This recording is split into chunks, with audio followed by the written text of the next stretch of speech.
के साथ आज भी जोरदार तालियों के बीच मैं सादर आमंत्रित करती हूँ माननीय आज के उद्घाटनकर्ता माननीय रेल मंत्री भारत सरकार श्री सुरेश प्रभाकर प्रभु जी को आपकी आशीर्वचनों के लिए जोरदार तालियों से स्वागत करें।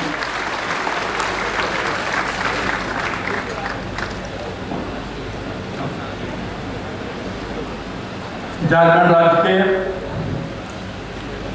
सम्मानीय मुख्यमंत्री और आम जनताओं के हित के लिए हमेशा लड़ने वाले हमारे मित्र मुख्यमंत्री जी रघुवर दास जी, हमारे मंत्री जी सिंह साहब, मेरे सांसद के साथी चौधरी जी, रेल मंत्रालय में मेरे सभी साथीगण हेमंत कुमार जी, जमशेद जी, हमारे जनरल मैनेजर, हमारे DRM, रेल मंत्रालय से जुड़े हुए सभी मेरे परिवार के संबंधी, यहाँ पर उपस्थित सभी मीडिया के प्रतिनिधि और सम्मानीय भाई और बहनों, आज हमारे लिए बहुत ही खुशी की बात है कि झारखंड में आके झारखंड की राजधानी में रेल मंत्रालय की तरफ से रेल का झारखंड का जो विकास हो रहा है उसमें थोड़ा सा योगदान देने का सौभाग्य रेल को मिला। रेल पूरी देश के विकास में बहुत बड़ा योगदान दे सकती है। वैसे हम देखेंगे तो जब तक रेल का विकास नहीं होगा तब तक देश का विकास नहीं होगा, और देश के विकास के लिए रेल को बढ़ना जरूरी है। इसके लिए रेल अपना योगदान जब तक नहीं दे पाएगी तब तक जिस संभावनाओं के साथ अपनी देश का विकास जुड़ा हुआ है वो पूरी तरह से नहीं मिल पाएगी। इसलिए हमने तय किया है कि रेल को हम देश के विकास में एक बहुत बड़ा साधन बनाएं। इसलिए 26 फरवरी को हमने जब रेल का बजट पार्लियामेंट के सामने रखा तो हमने इस बात को कहा था कि अगले 5 साल में रेल 8.5 लाख करोड़ का निवेश नई इंफ्रास्ट्रक्चर बनाने के लिए करेगी। उसमें बहुत सारी चीजों के ऊपर हमने ध्यान दिया है। एक तो यह है कि जहां तक जब पहले रेल बनी थी ब्रिटिशों के टाइम, स्वतंत्रता के बाद में हमने भी रेल को विकसित करने का अलग अलग तरीके से काम किया। जहाँ पे नैरो गेज थी उसको मीटर गेज से ब्रॉड गेज में कन्वर्ट किया। जहाँ रेल का एक पटरी बनी थी उसमें डबलिंग का काम किया गया। जहाँ पे कुछ रेल नहीं थी उसमें भी कुछ पहले एक सिंगल लाइन बनाई दी गई। लेकिन हमने अभी देखा है कि ये बहुत सारी जो इंफ्रास्ट्रक्चर बना हुआ है वो आज की जरूरतों के मुताबिक बहुत कम हो रहा है। जो अलग अलग चुनौतियां हमारे सामने है उसमें एक चुनौती यह है कि हमारी बढ़ती हुई आबादी, हमारी बढ़ती हुई लोगों की यातायात करने की जरूरत, हमारी बढ़ती हुई अर्थव्यवस्था, उसके साथ में रेल को किस तरह से जोड़ा दिया जाए। एक समय था जब लोग इतने सफर नहीं करते। आज देखा जाए तो बिहार से, झारखंड से, उत्तर प्रदेश से बहुत सारे लोग अलग अलग देश के हिस्सों में बच गए। तो जरूर चाहेंगे कि काम के लिए वहां जाए, और काम के लिए गए तो परिवार को मिलने के लिए भी वापस आने की उनको जरूरत है। साथ साथ में ऐसे पहली चीज नहीं थी कि यहाँ से जो हमारी मिनरल्स यहाँ बनती है वो खनिजे अलग अलग मिनरल्स पूरे देश में नहीं जाते थे। उस समय टाटा स्टील ने भी जो प्लांट बनाया वो क्यों इसलिए बना क्योंकि वहीं पे खनिजे यहीं पे उसको उत्पादित किया जाए। वैसे तो सही मायने में सही भी है, एट सोर्स ही उसका होना चाहिए। लेकिन जैसे हमारी अर्थव्यवस्था बढ़ती गई, अलग अलग स्थानों पर यहाँ की खनिजों की मांग बढ़ती गई। और आप जो बनाएंगे, टाटा स्टील भी यहाँ पे स्टील बनाता है, लेकिन वो स्टील की खपत जो है ये देश में, इसलिए जो हमारी ग्रोइंग, हमारी जो बढ़ती हुई अर्थव्यवस्था है उसकी जरूरत ये थी कि हमें रेल का नेटवर्क बढ़ाना चाहिए। इसलिए जो सिंगल लाइन बनी थी वहां पे अभी पूरी तरह से कैपेसिटी बढ़ गई, डबल लाइन करने की जरूरत आ गई। क्या 2 लाइन बनी थी उसमें तीसरी लाइन की जरूरत पड़ गई। इसके लिए हमने ये बजट में तय किया कि सबसे पहले हम ऐसी जरूरतों के ऊपर ध्यान देंगे जहां पर सबसे ज्यादा लोगों को आज दिक्कत आ रही है यातायात के लिए, यात्रियों के लिए, या हमारे जो गुड्स जाते हैं, कार्गो जाते हैं, उसके यातायात के लिए। तो हमने दोनों चीज को ध्यान में रखते हुए सबसे पहले प्रायोरिटी यदि कोई दी होगी तो डबलिंग ट्रिपलिंग के ऊपर हम सबसे ज्यादा पैसा देंगे। दूसरी बात, जिसका आज भी एक इनॉग्रेशन हमने किया कि जिसको हम तांत्रिक तौर पे कहते हैं ट्रैफिक फैसिलिटी, लेकिन सही मायने में क्या है कि एक रोड पे एक कार जा रही है, अभी कल ही हम गए थे हमारे मारू जी के मैरिज में, तो पूरा ट्रैफिक जाम था क्योंकि एक गाड़ी आ रही है, उसके दूसरी जाने की जगह नहीं है। रेल की भी यही स्थिति है। रेल में भी यदि एक लाइन है, एक रेलवे किसी की कार रुक गई तो दूसरी रेल नहीं जा सकती। यदि हम ट्रैफिक फैसिलिटी बनाने का मतलब यह हुआ कि थोड़ा सा कोई डिटूर देके एक नया कोई लूप बना लेते हैं ताकि थोड़ी ट्रेन बाहर रुक जाए, ताकि मेन लाइन की ट्रेन चलती है। तो हमने ये समय ट्रैफिक फैसिलिटी के ऊपर भी सबसे ज्यादा बल लेकर ज्यादा से ज्यादा धन का प्रावधान किया, डबलिंग ट्रिपलिंग के साथ ट्रैफिक फैसिलिटी। तीसरी तरफ और सबसे बड़ी बात हमने जो की होगी ये बात में, तो करीब 70-80% पैसा, 80% मेरे बजट का स्पीच, पैसा नहीं लेकिन बजट का स्पीच, हमने आम आदमी के सफर में आने वाली दिक्कतों को दूर करने के लिए रखा। क्योंकि हमारे सम्मानीय प्रधानमंत्री जी ये चाहते हैं कि हमारे देश की विकास की संकल्पना क्या है।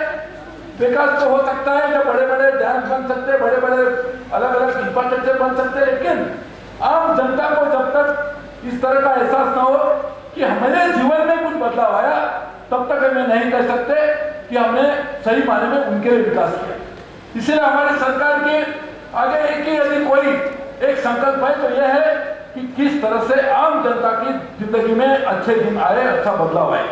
इसीलिए सरकार की बनी थी, एक साल पूरे होने के बाद भी हमारी उसी कोशिश में जारी है। लेकिन हमने जो बजट बनाया, इस बजट में आम जनता की अलग अलग दिक्कतों के ऊपर ध्यान दिया। इसके लिए खान पान सेवा, इसमें किस तरह सुधार हो, हमने ई कैटरिंग की शुरुआत कर दी है। क्योंकि लोग चाहते हैं कि मैं खाना, हमको रेल का ही खाना क्यों खाना पड़े, मैं कुछ और खाना लेना चाहता हूँ। कुछ लोगों की चाहत होगी कि मैं पिज्जा खाना चाहता हूँ, तो रेल पिज्जा बनाने के काम क्यों करे। तो हमने ई कैटरिंग करके दास साहब अभी जो भी चाहेगा वो कहीं से भी सिर्फ मोबाइल के ऊपर अपना फूड ऑर्डर कर सकते हैं, उसकी डिलीवरी उसको ट्रेन में दी जाएगी। है ना, ये खान पान सेवा में एक सुधार हमने ये किया। दूसरी तरफ हम अभी बेस्ट किचन बनाने जा रहे हैं। हमारे हेमंत कुमार जी ने आपको बताया, पहले जनरल मैनेजर थे मुंबई में वेस्टर्न रेलवे के, वहां पे भी हमारी एक अच्छी बेस्ट किचन है। हमारी अभी कोशिश रहेगी, हमारे दमशेद जी है यहाँ पे, हमारे एडिशनल मेंबर स्टाफ, हम कम से कम हर डिवीजन में एक बेस्ट किचन बनाने की कोशिश करेंगे, ताकि क्या होगा कि 2 घंटे में, क्योंकि एक कहीं भी ट्रेन का जो यातायात होगा डिवीजन हेडक्वार्टर में या कहीं पे ज्यादा होगी, 2 घंटे से ज्यादा ऐसी जगह नहीं होगी जहां पे बेस्ट किचन नहीं है ट्रेन के सफर के 2 घंटे में, ताकि लोगों को अच्छा खाना अच्छे जगह से मिल सके। तीसरी हमारी एक कोशिश है कि हम पेंट्री कार, जहाँ पे ओवरनाइट ट्रेन के लिए पेंट्री कार नहीं है, लोगों की शिकायत है, सही भी है, तो हम कम से कम ओवरनाइट जर्नी में जहाँ लोगों को जो लंबे सफर में जाना पड़ता है वहां पे पेंट्री कार देने का भी प्रावधान हम रेलवे की तरफ से करेंगे। खान पान सेवा एक लोगों की शिकायत है। दूसरी शिकायत, और सही भी है, कि लोग कहते हैं कि हमारे जो कंबल लोग हमको लेना पड़ता है, कभी कभी ये शक होता है कि किसी दूसरे ने तो इस्तेमाल नहीं किया होगा। इसके लिए आज हमारे हेमंत कुमार जी ने आपको बताया और हमने अभी जो इनॉग्रेशन किया, हम हर जगह में, हर डिवीजन में ज्यादा से ज्यादा हो सके एक ऐसी मैकेनाइज्ड लॉन्ड्री बनाएंगे, ताकि उससे जो कंबल साफ होकर आपको मिलेगी वो आपको एहसास होगा कि जो 5 स्टार होटल में मिलते हैं उसकी क्वालिटी की कंबल आपको क्वालिटेटिव मिलेगी। तो आपको एक लगेगा कि जो लोग काम करें उनको अच्छी तरह से उसका एक अनुभव भी लेने को मिलेगा। तीसरी तरफ टिकटिंग के लोगों की बहुत बड़ी शिकायत है। लोगों को टिकट लेने के लिए एक तो बहुत सारे दलाल लोग घूमते हैं, उनकी शिकायत है। हमने IRCTC के पोर्टल को और कुछ दिनों में, हाल ही में हमने पूरी तरह से उसको नया कंप्यूटर लाके, नए मेमोरी लाके और उसकी पूरी व्यवस्था को सुधार लाने की कोशिश की। हमने एक्सपेरिमेंटल बेसिस पे प्रायोगिक तत्व के ऊपर शुरुआत की है दिल्ली में, कि जो टिकट आपको मोबाइल के ऊपर मिलेगा, पेपरलेस टिकट, पेपर की जरूरत ही नहीं होगी, उसकी शुरुआत वहां हुई है। धीरे धीरे हम उसको पूरे देश में बढ़ाएंगे, लेकिन इससे भी लोगों को बहुत लाभ होगा, क्योंकि टिकट के लिए कतार में खड़े होने की जरूरत नहीं होगी। लाइन में खड़े रहने से लोग परेशान हो जाते, वो कहते कम से कम उसको छोड़िए, अभी टिकट कैसे लेंगे। तो लोगों को बहुत परेशानियों का सामना करना पड़ता है, उसको दूर करने के लिए हमने ये भी कोशिश की। लोगों की सेफ्टी, लोगों की सुरक्षिता हमारी आम जिम्मेदारी है। इसके लिए बहुत बड़े पैमाने पे उसके ऊपर भी ध्यान दे, सीसीटीवी कैमरा हो, हमारे आरपीएफ के लोगों को ट्रेनिंग हो, और ये भी हमारा एक बहुत बड़ी प्राथमिकता हमने बजट में की। साथ साथ में लोगों को ये भी एहसास हो कि ट्रेन में सफर करने के टाइम अच्छा सफर हो रहा है। नेशनल इंस्टीट्यूट ऑफ डिजाइन जो अहमदाबाद में देश की सबसे अहम संस्था है, उसको हमने काम सौंपा है कि इंटरनल जो डिजाइन है कोच का उस तरह से बने ताकि कोच लोगों को, पैसेंजर को काम करने के समय अच्छा एक उसका अनुभव मिले। हमारे हेमंत कुमार जी आपको बताएंगे कि हमने इसी को वेट करते पहले ही हमने पूरे जो हमारे ओल्ड कोचेस है उसको भी अच्छा मॉडल करने के लिए भी शुरुआत हमने की है। और हमारे जो कोई फैक्ट्रीज है जैसे चेन्नई में आरसीएफ है, उनको भी ये कहा दिया गया है कि एक अच्छे मॉडल कोचिंग बनाई जाए, इसमें एक्सीडेंट की भी सुविधा कम हो। जैसे एलएचबी कोचिंग है, जो एलएचबी कोचिंग जो है उससे जरिए कोई हादसा भी होता है तो हादसे के कारण आम जनता को उसका दुर्घटना घटने के बाद भी किसी की जान नहीं जाएगी। जैसे कि मर्सिडीज कार में आप जा रहे हैं, हादसा होता है तो फियाट कार है या हमें दूसरी गाड़ी को बेचारे हादसे में खत्म हो जाएंगे, लोग तो मर जाएंगे। मर्सिडीज में हादसे के बाद भी लोगों की जान बच जाती है क्योंकि उसका डिजाइन उस तरह से किया गया। तो हमारी तरफ से कोशिश है कि एलएचबी कोचिंग लगा के हम इस तरह से ज्यादा लगा के आने वाले दिनों में हम उसको भी दूर करने की कोशिश करेंगे। हम ये भी कर रहे हैं कि लोगों को यातायात में ज्यादा जल्द पहुंचने के लिए एक तो बुलेट ट्रेन तो ही है, लेकिन जो हमारी एग्जिस्टिंग ट्रेन है उनकी स्पीड किस तरह से बढ़े, इसके लिए 3 साल के बाद तो 3-4 साल में हमारे डेडिकेटेड फ्रेट कॉरिडोर पूरा करने का पूरी तरह से हमने वॉर फुटिंग पे काम शुरू कर दिया है। वो होगा ही होगा, लेकिन उसके बाद तो स्पीड बढ़ेगी ही बढ़ेगी, लेकिन उसके अंदर भी 3 साल में भी हम ट्रेन की एग्जिस्टिंग स्पीड बढ़ाने की कोशिश करें। उसके लिए ट्रेन से जो नई टेक्नोलॉजी उसको भी देश में ला रहे, आयात करेंगे शुरू में, बाद में तो मेक इन इंडिया के तरह उसको निर्माण भी करेंगे, लोग में जॉब भी इतने निर्माण होंगे। यानी पूरी तरह से रेल को ठीक करने का काम 3 साल से लेकर 5 साल में पहली फेज में, दूसरी फेज में 5 साल के 10 साल में दूसरी फेज में हम जरूर करेंगे, ताकि लोगों को ये बात का हमेशा शिकायत रखिए। आजकल तो इंटरनेट पे आपको सब पता चलता है कि चीन ने इस तरह से जो बहुत बड़े पैमाने पे विकास किया रेल का, हमारे देश में क्यों नहीं हो रहा। मैं आपको कहना चाहता हूं कि चीन ने जो काम किया उसके लिए 30-35 साल लगातार हमसे ज्यादा 8 से 10 गुना ज्यादा उन्होंने हर साल रेल में निवेश किया। रेल में निवेश किया, उसका नतीजा क्या हुआ, निवेश करने के बाद उसका जो आउटपुट मिला उसके कारण रेल की सुविधा अच्छी तरह से सुधर गई। हमने 20-30 साल में क्या किया, जिनमें हमारे से 8 गुना निवेश किया, हमने पिछले 20-25 साल में निवेश कम करते थे और हम ऐलान करते थे। ऐलान करने में हमने चीन से भी आगे बात की। यदि ऐलान करने के मामले में रेल का ऐलान और चीन ने जो ऐलान किया उसका कंपैरिजन किया जाए तो हम चीन से 20 गुना आगे। लेकिन सही माने में जो निवेश करने का काम हमने देखेंगे और हम देखेंगे कि हमने कहां तक निवेश किया तो चीन से हम बहुत ही पिछड़े हो गए। इसलिए हमने तय किया कि कभी देश के इतिहास में नहीं हुआ था इतना ज्यादा 8,50,000 करोड़ रुपया हम रेल में निवेश करेंगे और उससे रेल को आगे आने की कोशिश करेंगे। साथ साथ में हमारी ये भावना है कि रेल मंत्रालय राजनीति का एक अड्डा नहीं बनना चाहिए। देश में रहने वाले हमारे 29 राज्य है, ये हमारे सही माने में पार्टनर्स है। सही माने में राज्य का विकास यही देश का विकास है। जैसे हमने कहा है रेल बढ़े देश बढ़े, मैं कहूंगा राज्य बढ़े देश बढ़े। तो राज्य को बढ़ने के लिए राज्य की जो प्राथमिकता है, राज्य की प्राथमिकता मैं कौन तय करूंगा, यहाँ के चुने हुए मुख्यमंत्री, यहाँ के सांसद, यहाँ के विधायक, यहाँ के मंत्रीगण ये तय करने चाहिए। इसके लिए हमने नया निर्णय लिया कि हम राज्य के साथ में कंपनी बनाएंगे जिसमें राज्य सरकार हमारी इक्वल पार्टनर रहेगी, मैनेजमेंट में उनका योगदान रहेगा, वो तय करेंगे प्राथमिकता क्या है। उसका लाभ ये भी होगा कि बहुत सारे समय में राज्य सरकार और केंद्र सरकार एक दूसरे को मैं में समय चला जाता है। हमने लोग देखते रहते हैं कि क्या चल रहा है। एक तो टीवी सीरियल में ठीक है मैं तू करते सास बहू की बहस करके ठीक है, लेकिन जिंदगी में रियल लाइफ में आप भी एक राज्य के नागरिक है, उसी नागरिकों ने केंद्र सरकार को भी चुना है। तो नागरिक सोचते रहते राज्य सरकार देश सरकार सास बहू का झगड़ा चलता रहे, इसमें हमारा नुकसान होता है। मुझे कहने के लिए खुशी है कि हमारे राज्य का ऐसे मुख्यमंत्री है जिन्होंने राज्य के हित में यह तय किया कि हम किसी भी हालत में यह होने नहीं देंगे और राज्य सरकार और केंद्र सरकार मिलकर एक कंपनी बनाएंगे और वो कंपनी आगे आने वाले दिनों में बहुत ही जल्द, यदि हो सके तो महीने में भी करने की कोशिश करेंगे। और इस कंपनी बाद में अपना उसका बोर्ड ऑफ डायरेक्टर्स होगा जिसमें राज्य सरकार हमारे नॉमिनी होंगे, उसका एक बिजनेस प्लान बनेगा। जो बिजनेस प्लान बनाने के लिए स्टेट बैंक ऑफ इंडिया की जैसी एक अच्छी ऑर्गेनाइजेशन वो हमको बिजनेस प्लान बना के देगी ताकि निर्धारित समय में हमारे प्रोजेक्ट पूरे हो सके। ये भी हमारी एक कोशिश हमारे बजट में हमने करी थी, उसका एक अगला कदम हम उसको इम्प्लीमेंट करेंगे। वैसे तो हमारे दास साहब ने पहले ही मुझे एमओयू के ऊपर इमीडिएटली जिस दिन बात हुई, मैंने तो ऐसे मुख्यमंत्री देखे ही नहीं। एक फोन के बात करने के बाद 5 मिनट में उनका फैक्स आ गया। तो मैं मानता हूँ ऐसे मुख्यमंत्री सब राज्य में होंगे तो देश कहाँ से कहाँ चला जाएगा।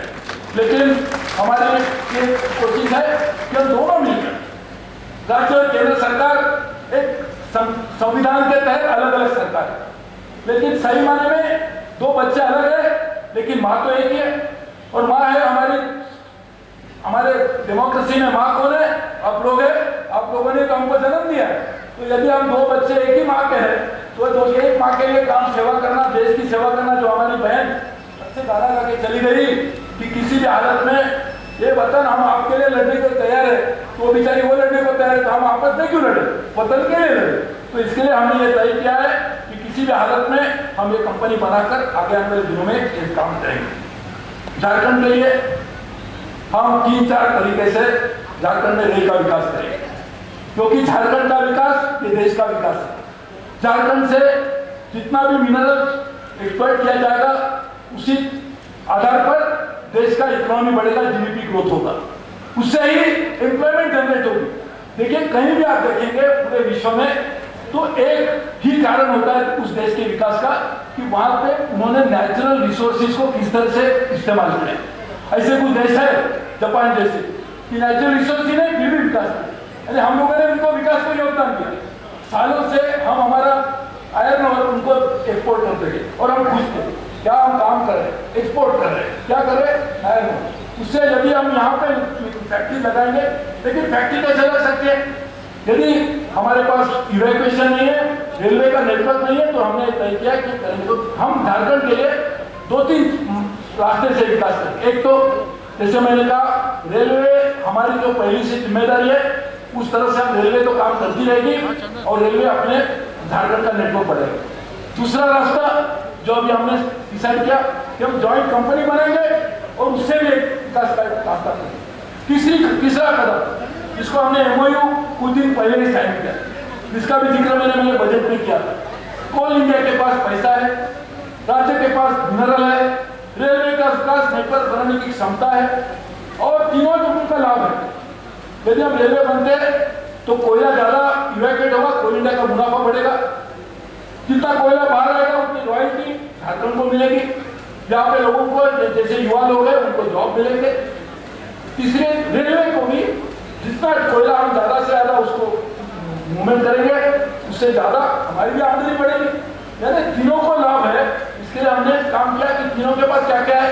कोल इंडिया के पास पैसा है, झारखंड के पास कोयला है, हमारे पास क्षमता है। हमने तीनों ने मिलकर एक एग्रीमेंट किया। वो भी एक तीसरा रास्ता होगा जिससे हम इस तरह से इम्प्लीमेंट करेंगे। तो मुझे विश्वास है मुख्यमंत्री जी आपने जो मांग की है बिल्कुल सही है। आपकी ये मांग नहीं है, ये मेरी जिम्मेदारी है। आपने जो बात कही है उसको पूरी तरह से अमल लाने के लिए हम कोशिश करेंगे। हमारा एक अधिकारी और आपका एक अधिकारी हर एक हफ्ते में एक समय किसी को मिलना चाहिए। जनमैनेजर की आपकी जिम्मेदारी है। एक हफ्ते में तय कीजिए, मंडे को 4 बजे कुछ भी होने उस दिन मिलना चाहिए ताकि वो रेगुलरली मीटिंग होती रहेगी। और हम और मुख्यमंत्री जी महीने में एक टाइम उसका रिव्यू करेंगे। मिलेंगे या नहीं मिलेंगे लेकिन हमारा रिव्यू होता रहेगा ताकि हमको पता चले कि जो बात हो रही थी उसको आगे कैसे करेंगे और हम इसको पूरी तरह से इम्प्लीमेंट करने की कोशिश करेंगे। आज हमने झारखंड में एक कार्यक्रम की शुरुआत की। 4, 5, 6, 7, 8 कार्यक्रम हुए। कल पश्चिम बंगाल में 20-30 हुए। पूरे देश में 9-26 मई से लेकर जिस दिन इस सरकार का जन्म हुआ उससे लेके 9 जून तक यानी पखौड़ा 15 दिन तक हमने तय किया रेल मंत्रालय ने कि हम पूरी तरह से देश में जितने भी हमारे रेलवे स्टेशन है, जितने भी हमारे यातायात करने वाले मुसाफिर हैं, उनके सेवा करने के लिए हम कुछ कार्यक्रम की शुरुआत करेंगे।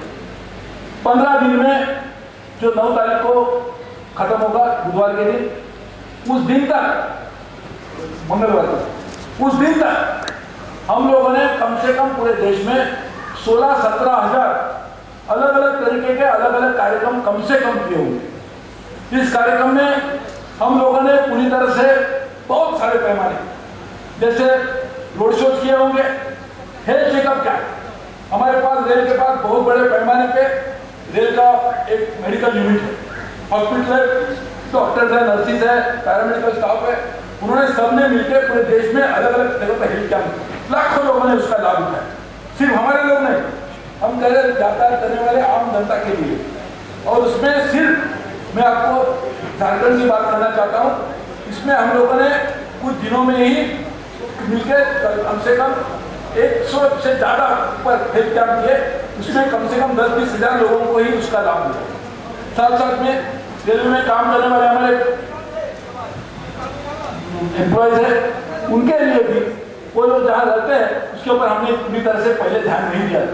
इसके लिए हमने कहा कि जहाँ रहने वाले कॉलोनीज है उसको भी मरम्मत की जाए, उसमें जाके लोग मिले।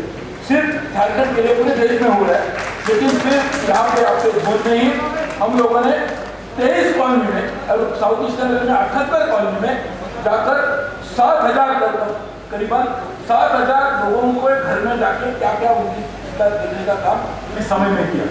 उसी तरह से कैटरिंग की सेवा ठीक हो गई है, उसके ऊपर भी ध्यान दिया गया। ज़्यादा से ज़्यादा हमारी अवेयरनेस ड्राइव की सेफ्टी के लिए उसके ऊपर ध्यान दिया गया। विजिलेंस से, क्योंकि जो चोरी होती है टिकट की होती, आप लोगों का एक पैसा अब जो राजस्व में नहीं आता वो लाने के लिए काम किया। पंक्चुअलिटी, ट्रेन समय पे चले, आज नहीं चल रही है मुझे मालूम है, उसकी वजह भी यही है कि जिस तरह से हमने नेटवर्क नहीं बढ़ाया, ट्रेन बढ़ाते गए, इसके लिए प्रॉब्लम है, लेकिन उसको भी लाने की कोशिश हमने की है। और साफ सफाई का तो बहुत बड़ा योगदान दिया गया। योगा तब आपको खुशी होगी, वैसे 21 जून को पूरा विश्व योगा डे बनाएगा, उसके बहुत बड़ी उपलब्धि हमारे प्रधानमंत्री जी की। लेकिन उससे शुरुआत ही हमने 26 मई से की और पूरे देश में अलग अलग जगह पर योगा कैंप किए गए। सिर्फ इधर ही अपने जोन में 31 योगा कैंप किए गए और साथ में आयुर्वेद के भी प्रोग्राम, वो मुझे लगता है हमारे जनमानस को मैं विनती करूंगा बाद में सब बुकलेट भी अपने मीडिया को देना चाहिए कि किस तरह से ये जोन में हम लोगों ने काम किया। स्किल डेवलपमेंट के लिए, यानी जहाँ पे लोग हैं उनके लिए ज़्यादा से ज़्यादा नई रोजगार की सुविधा मिले। इसके अलावा जो प्रोडक्शन यूनिट हमारे हेमंत कुमार जी के अंदर आते हैं, उन्होंने भी अलग तरह से प्रोग्राम किए। कहने का मतलब ये कि पखौड़े में रेल में काम करने वाले 13 लाख लोग अपने रेल से रोज काम सफर करने वाले 3 करोड़ लोगों से मिलने की कोशिश हमने इस सप्ताह में की और 15 दिन में की। और हमारी कोशिश है कि रेल एक आपके जीवन का एक हिस्सा है, वैसे तो है ही है, लेकिन आपको ये महसूस ना हो कि आने वाले दिनों में कि हम रेल आपके लिए केयर नहीं करते, हम आपकी चिंता बहुत करते हैं। इसके लिए हमने काम करने की कोशिश की है। आपको मेरी विनती है हाथ जोड़ के कि आप भी ये सोचिए कि रेल आपकी है। यदि आप रेल को साफ रखेंगे तो उसको साफ रखने की जिम्मेदारी हमारी है, लेकिन कम से कम उसको गंदा करने की जिम्मेदारी आप मत लीजिए। आप गंदा न करिए, हम साफ रखेंगे। यदि हम कोशिश करेंगे कि किस तरह से मिलकर हम काम कर सकते हैं, तो मुझे पूरा विश्वास है कि जिस तरह से पति और पत्नी दूसरे में लगते हैं कि आपकी जिम्मेदारी मेरी जिम्मेदारी, खाना बनाना आपने, इसलिए दोनों मिलकर काम चलेगा तो भी संसार चल सकता है। उसी तरह से हमारे समाज, पूरे समाज और रेल मंत्रालय और रेल से जुड़े हुए सभी राज्य सरकार, इंडस्ट्री एसोसिएशन, यूनियन, सब लोग मिलकर काम करेंगे तो रेल बहुत जल्द चीन से भी आगे जा सकती है। लेकिन हमको चीन से आगे ले जाने में कोई इंटरेस्ट नहीं। चीन को अपना काम करने तो हम अपना काम करेंगे, लेकिन कहने का मतलब यह है कि हमें आगे आने वाले दिनों में रेल को बढ़ाने के लिए काम ऐसा करना चाहिए जिसमें हम हमारी तरफ से पूरी जान लगाकर काम करेंगे। आपको जान देने की जरूरत नहीं, जान देने की भी हमको जरूरत नहीं है। आप यही करिए कि थोड़ा सा हमें सहयोग दीजिए, हम मिलकर रेल को ठीक करेंगे। इसके लिए हमने कहा था कि रेल बढ़े, देश बढ़े। और इसके लिए 15 दिन का कार्यक्रम हुआ। आपने जिन्होंने भी उसमें काम किया उसको भी मैं धन्यवाद देना चाहता हूँ। और आपको जरूर कहना चाहता हूँ कि जिस तरह से हमारे सम्मानित मुख्यमंत्री जी ने नई ट्रेन की मांग की है, मैं आपको अभी कहता हूँ जो ट्रेन नेलोर तक जानी चाहिए, इसकी जरूरत यह है कि ये क्यों कह रहे, वो तो खुद नहीं जाना चाहते, वो इसलिए कह रहे कि आप में से बहुत सारे लोग इलाज के लिए यदि नेलोर जाना चाहेंगे तो आपके हित के लिए ट्रेन है। तो यदि आपने बात कही तो हमारी जिम्मेदारी है, मैं जमशेद जी आप जल्द से जल्द हम इस ट्रेन की शुरुआत करेंगे। आप यहाँ से हरा झंडा दिखाएंगे, मैं वहाँ से दिखाता हूँ, और हम दिल्ली से, और हम जरूर इस ट्रेन की शुरुआत करेंगे। आपकी जो जयपुर की भी जो मांग है बिल्कुल सही है, वो भी, क्योंकि राजस्थान को भी जोड़ने की जरूरत है। ऐसी जो भी चीज़ आपने कही है, हर चीज़ के ऊपर ध्यान देंगे, जहाँ तक संभव है हम उसको पूरी तरह से पूरा करने की कोशिश करेंगे। मेरा विश्वास है कि यदि रेल को हम ठीक करते हैं तो हमारे प्रधानमंत्री जी का एक बहुत बड़ा जो सपना है कि आगे आने वाले दिनों में हमारे देश के गरीब लोग गरीबी के कारण पूरे विश्व में नहीं जाने चाहिए। देश की पहचान हमारी गरीबी होने की जरूरत नहीं। देश की पहचान ये ना हो कि यहाँ पे बहुत विषमता है। हमारे देश की पहचान ये हो कि हमारे देश की जो पुरानी परंपरा है, देश में रहने वाले लोगों में जो टैलेंट है, उस टैलेंट के अनुसार हमारे देश का विकास होना चाहिए। कितना टैलेंट है अभी आपने देखा कि बहुत सारी लड़कियां जो अभी डांस कर रही थी, जिसने गाना गाया उन्हें रेलवे में काम करते। अभी जो एस्ट्रोटर्फ में जो लड़कियां खेलेगी वो भी हमें रेलवे में काम करते जाके मेडल भी जीता है। कल ही मुझे कहने के लिए खुशी है कि कल जर्मनी में हमारे रेलवे की टेनिस टीम ने एक गोल्ड मेडल जीत के वापस आएंगे। ये हमारी क्षमता है, उस क्षमता को पूरी करने के लिए हमें काम करने की जरूरत है, और इस काम करने के लिए हम सब प्रतिबद्ध है। आपको विनती है, हम सब मिलकर काम करेंगे तो हम बहुत आगे जाएंगे। मैं सम्मानित मुख्यमंत्री, यहाँ के सम्मानित मंत्री, मेरे सांसदगण, इन सबको धन्यवाद देता हूँ कि आपने यहाँ आने का प्रयास किया। वैसे तो आप ही का कार्यक्रम है, आपकी रेल आपकी है और आप ही का कार्यक्रम है, लेकिन फिर भी इसके बावजूद कि आपको समय की पाबंदी होने के बावजूद भी आपने आए, उसके आपको धन्यवाद देता हूँ। और हमारे रेल के परिवार से जुड़े हुए सभी जो मेरे भाई बहन हैं उनको मैं विनती करता हूँ, ये 15 दिन का ही कार्यक्रम नहीं है, 15 दिन में शुरुआत थी, अभी ये लगातार कार्यक्रम होगा। रोज आपको ये टी शर्ट जैसे जमशेद जी ने पहना है वो पहनने की जरूरत नहीं है, लेकिन अभी जब टी शर्ट पहने बिना काम करना है, क्या के बिना ये काम करके दिखाना है लोगों को कि जो 15 दिन में हमने किया ये काम हम 365 दिन करेंगे और आगे आने वाले हर साल करेंगे और रेल को आगे ले चलेंगे। ये कहने के लिए इस कार्यक्रम की शुरुआत की गई थी। ये कार्यक्रम पूरा होगा जब हम अपनी रेल को, एक भी शिकायत लोगों से नहीं आती है, ऐसा जो दिन आएगा उस दिन हम कहेंगे रेल ने अपना सफर पूरी तरह से पूरा किया। बहुत बहुत धन्यवाद। जय हिंद। आपकी शुभकामनाओं के लिए, हौसला अफजाई के लिए, आशीर्वचनों के लिए बहुत बहुत धन्यवाद माननीय रेल मंत्री महोदय। झारखंड राज्य और भारतीय रेल का रांची मंडल पारंपरिक तौर पर भारत में एवं अंतर्राष्ट्रीय स्तर पर पुरुष एवं महिला हॉकी का नर्सरी माना जाता है।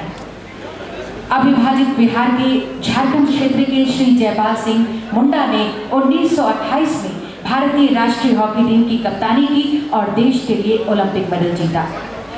साथ ही साथ झारखंड के कई खिलाड़ियों ने, श्रीमती सावित्री पूर्ति, श्रीमती असुंता लकड़ा, सुश्री सवराय टोटे जैसे कई खिलाड़ियों ने झारखंड का नाम अंतर्राष्ट्रीय स्तर पर रोशन किया है। और आज हम सब के लिए बेहद गर्व की बात है, आनंद की बात है कि हमारे बीच दो भूतपूर्व ओलंपियन श्री सुल्वानस डुंगडुंग जी और श्री मनोहर टोकनो जी आज के कार्यक्रम में उपस्थित हैं। और अब